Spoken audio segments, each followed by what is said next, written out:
Namaskar. Welcome to Daily Global Insights with Sree and Sree. Today is the 16th of July, Friday, and this is episode 205. As always, let's take a look at global news first.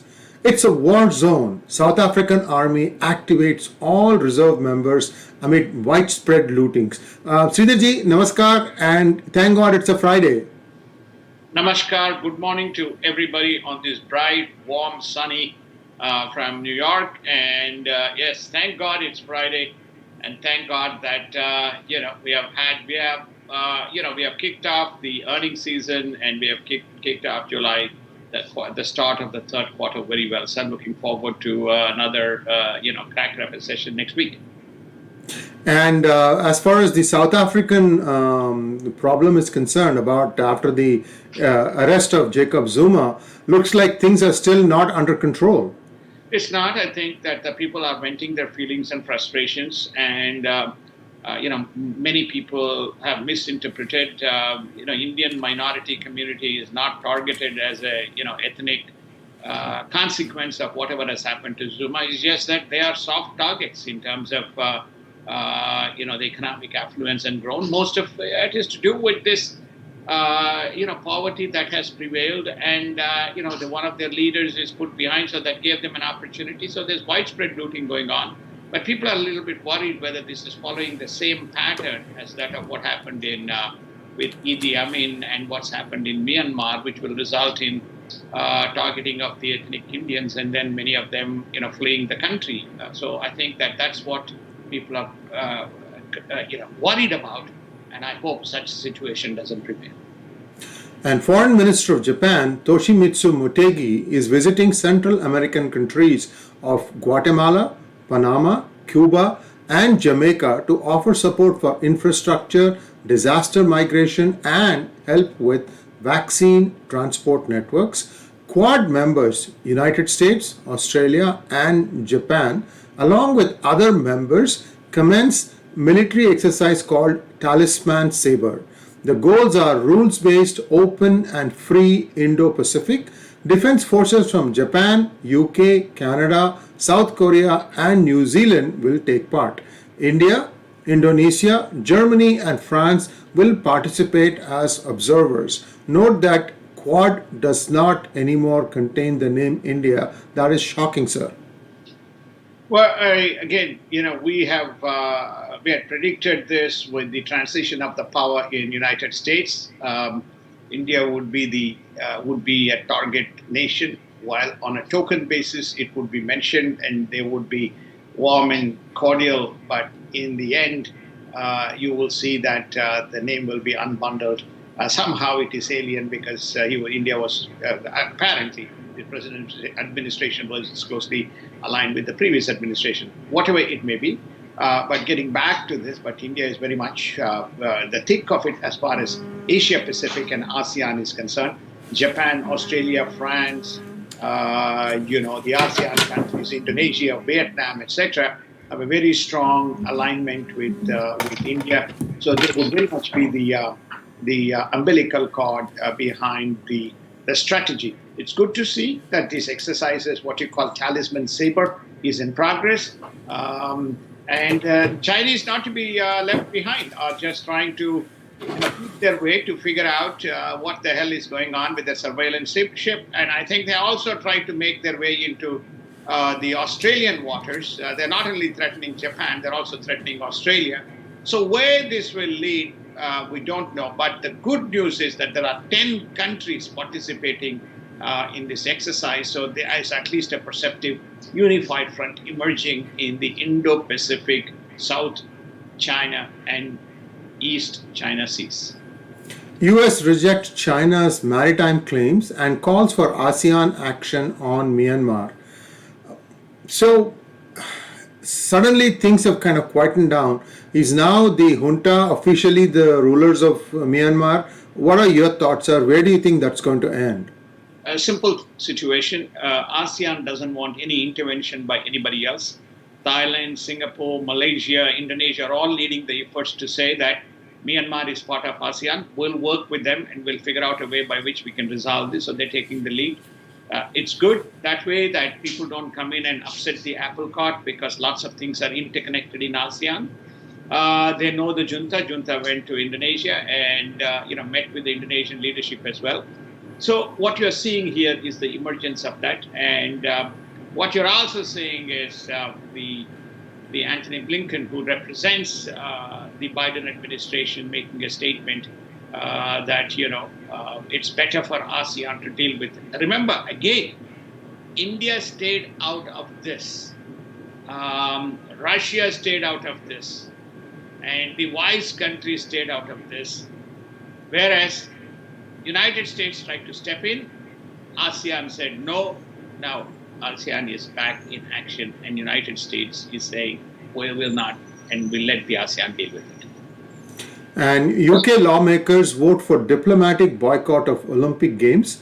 Germany's supply chain law will further complicate China relations. How so, Sridharji? Germany has just enacted a law which has been passed. It's probably applicable till 2023, and there's a new administration likely to come in post the elections, which simply says that overseas supply chains must comply with the working conditions, human rights, etc. So companies which don't follow this, will probably face the consequences. So before you build your supply chain with suppliers, make sure these fundamental principles are enshrined in selecting these companies. That simply means if you are in Xinjiang and using Uyghurs, that company may not be part of the value chain as part of the German law. Germany calls on China to allow further investigations into the COVID-19 origins, and the WHO chief admits it was premature to leak out that COVID was a lab leak. So, the WHO chief seems to have had a credibility problem. What is his latest statement, sir? What do you make of it? I think that he's a great politician. Beyond Tedros.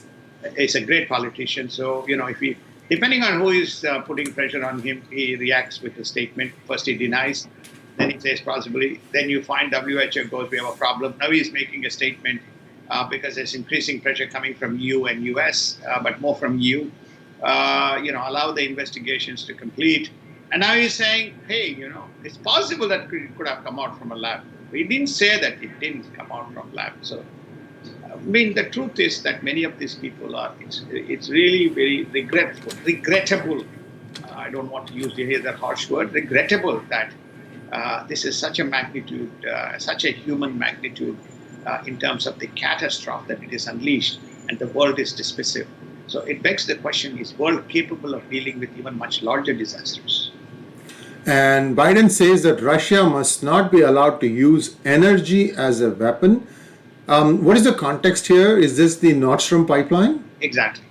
Nord Stream pipeline, in his conversations with Angela Merkel in White House yesterday, he said, yeah, we understand, but that doesn't mean he has an open slather in Ukraine. It doesn't mean that he can threaten people in Black Sea. It doesn't mean he can shut down things. Doesn't mean he violates human rights. Doesn't mean he puts political prisoners. All this is not allowed just because he's got an entry through Nord Stream. He cannot use this as his bargaining chip. Is Pakistan Air Force in cahoots with the Taliban in Afghanistan? Afghan army seems to think so. Your thoughts, sir? Is this the official position of the Afghan government? Well, I think at least there's a press release or a statement. With Pakistan, it's very difficult. Today is one, tomorrow is another. The same with this bus blast, right, which we have reported.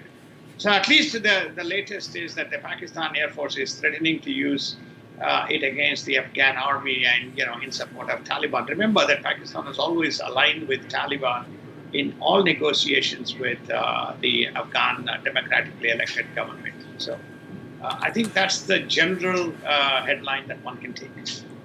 And in India news, as violence escalates in South Africa, Indian minority becomes soft targets, similar to what happened in Uganda, Myanmar, etc. We covered this slightly a few minutes ago. Within 23 months, the Modi government Jal Jeevan mission provides tap water supply to every household in over 100,000 villages. We're also seeing a lot of news items now saying that there is massive food shortages. How do you read the two together, sir? There is so much to do in India. Well, I think India faces what I call an asymmetric problem. One is excess supply and distribution bottlenecks, which we are facing in the United States as well, by the way, the most advanced logistics country. So I think that the food shortages are in certain categories are emerging, whether it's a distribution issue that remains to be seen.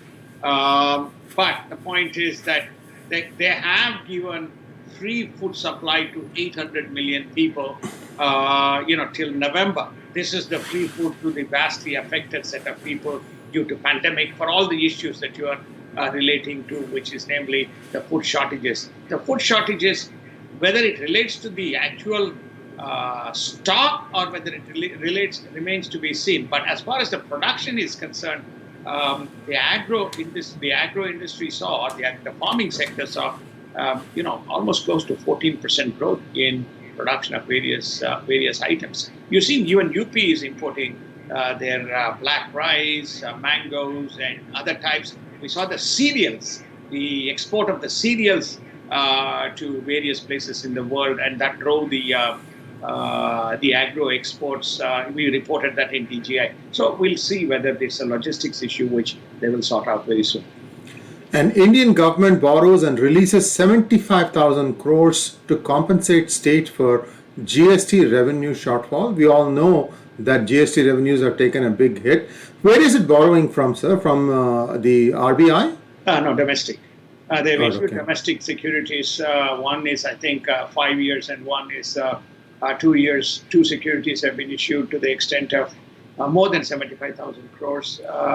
And they've leveraged that and funded this scheme. I think that it is a upfront funding of the scheme so that the state governments are able to deploy it for the purposes of the various programs and various needs within the states. I think it's a good thing that they have chosen that. It's a variabilized debt, but within the domestic segment.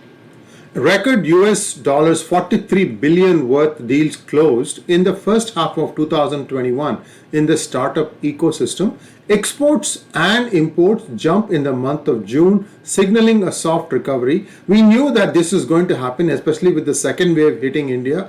Where do you see the light at the end of the tunnel, sir? We should see the light at the end of the tunnel by the end of the third quarter. I mean, I'm using the calendar here. At the end of the third quarter, in the beginning of the fourth quarter, we should be able to see the Indian economy back on its momentum. For the Indian FY22, which finishes in March 31st, the targeted growth, they're still hovering between 9 and 10%. Some of the people think it's greater than 10 coming out of the demand. The only headwind here is the COVID. Right now, the numbers seems, we watch the numbers very closely. Right now, the numbers seems that, there is still a delta, which is positive. If there's 41,000, discharges, there's 39,000 people active per day, so there's a delta of 2,000. Close to 400 million people have been vaccinated, and of which about 320 or 325 is with one dose, and then with 70 with both doses. The point is that the vaccination is critical. They have to weather this Delta variant. Kerala and Maharashtra are showing both uptick in the Delta variant cases. So therefore, those two states have to be monitored. India has to weather Delta variant because the news from the rest of Asia is not very good. The rules to keep customer-based data onshore has made RBI finally punish overseas firms, and the latest in this is Mastercard. New Mastercards will not be issued from next week unless it changes its rules. So what about the other credit card companies such as Visa? Will happen. So I think it's probably they're waiting for their filing. Will happen. So if Mastercard is not, I don't know how easy this is because this was an issue long. I come from the industry. I've served on the Mastercard board. Going way back, probably 3 decades ago. And it's very difficult. We have always had this issue with the Europeans, which is namely hey, you're taking a lot of the European data. There used to be what called the safe harbor, data safe harbor. But things moved on. So this part of the data, then the Europay was acquired. Things were softened. See, the Mastercard and Visa process all of the data in a centralized location in the United States. So how it's going to be dealt with, it's a very interesting situation. I don't see any easy resolution to this matter. And in United States news, Biden and Merkel meet in the White House in German leader's final visit, and they promise to work towards building a strong transatlantic partnership. Black Lives Matter blames US for Cuba unrest. Mark Rubio and Ted Cruz fire back. Jen Psaki has this to say on Cuba. Communism is a failed ideology and has led to protests. Looking at them together, what is the stance of the Democratic Party and what is the stance of the United States government? I think I'm going to make a bold statement here, which is namely, it seems like the United States has two governments. One, the policies of the prior administration, and when I say prior, not Trump, the Obama administration, and then the policies of the President Biden administration. You can see everywhere there is consistency and inconsistency, consistency and inconsistency. So you have Biden has also Biden himself has very clearly stated, communism is a failed ideology. We don't accept and tolerate. He has stated that. Then you have Jen Psaki saying the same, echoing the sentiments of Biden, which is to say it's not acceptable. Then you have progressives basically saying, hey, support the government and support this, or they go completely silent. Some of the members going completely silent. Then you see the policy. Cubans, you are getting persecuted. Stay back. You are barred from making a travel. On the contrary, you go to the southern borders. Come. Everybody, you're all welcome to come. You are facing regression, you got family reunions, please come. You mean Cubans don't have families, family reunions in Miami? Miami, they're the largest community which has driven. So this is where I see this. Biden and Obama invisible policies, and you see the inconsistencies. Same, Antony Blinken makes a statement. Kurt Campbell goes and says, Taiwan is in a very sensitive matter, and we are not going to be able to intervene on that. So you have these inconsistencies that are coming along. So I'm just trying to tell you in a broad context, where does BLM now politically fit within this umbrella? I think as more and more time gets on, we'll come to know more about it. And all this amid questions about Biden's capability to perform as a president. There's a lot of videos out there on the social media which question all these repeated fumblings. So if this were to come and become true, that there is an invisible hand that is running the government, this administration, you heard it at PGurus first. We will be the ones claiming the bragging rights on that. Biden cheers new child tax credit payments and lives are about to change for the better, says the president. 15 House Democrats facing tough re-election contests next year are urging the party's leader to include a measure to lowering drug prices in the $3.5 trillion human infrastructure package. Republicans sound alarm over the amnesty push by Democrats, progressives in this case, for illegal immigrants in the $3.5 trillion package. For God's sake, this is for the infrastructure building of America. Where is the question of finding money for the illegal immigrant? This makes no sense at all. Some of these progressives, I tell you, I don't know which side of the bed they wake up in the morning. They are spouting absolute nonsense. This is my opinion, sir, and I don't know what you think about what's going on in Washington, D.C. I think first and foremost, I accept and I support the child tax credit program, so which is very good for the kids. So that part of it, we should, the child relief and child support program, we support that. This drug program is again, a recipe for disaster, which is effectively mean you go and negotiate with pharmaceutical companies, ask them to cut prices because the FDA can acquire this at a bulk price. What then happens is they will cut all research, so there's no future development of new programs. So there's a problem. It's a double-edged sword, and I think Democrats, both sides of the Democrats are worried, those who are supporting, those who don't. Then coming to this, I think we have spoken enough. on this what you call human infrastructure package. It's just is a shocking disaster. Shocking disaster. Even money being sent overseas to support some of the organizations that have terrorist links, and all these people who have, illegally been brought in, and they call human infrastructure. What's happened to all the people who are here who have been neglected? And there's ghettos today, poverty in United States, per capita in some segments of the community. Nobody talks about it, but they want all this huge money to be given so that they can support all these illegal. It looks like much like an Indian politics, vote bank politics. Lead investigator comes forward and says that Biden's BLM nominee was extremely anti-government and actively involved in 1989 eco-terrorism incident. This is Tracy Stone Manning, the nominee to be the director of Bureau of Land Management. So there is more that's going to come out on this issue. Biden administration pushes social media companies to combat COVID-19 misinformation. Now you are beginning to see those people who are claiming that the COVID-19 escaped from a lab are not getting kiboshed. Yours truly being one example. US health officials say the booster doses could do more harm and have side effects. I don't know which, again, this is something that you have to wait and see. 2 weeks later, there may be a reversal. Ohio governor signs bill barring schools from mandating COVID-19 vaccines. This is strange. Why would they want to do that, sir? I'm a little confused. I think first and foremost that many governors make decisions either based on the data that they have. I hope it's not political, and also based on the community feedback. One of the questions that's been posed is it hesitancy or is it disinformation and misinformation? Now, I would say the vast amount of hesitancy is coming from three specific factors.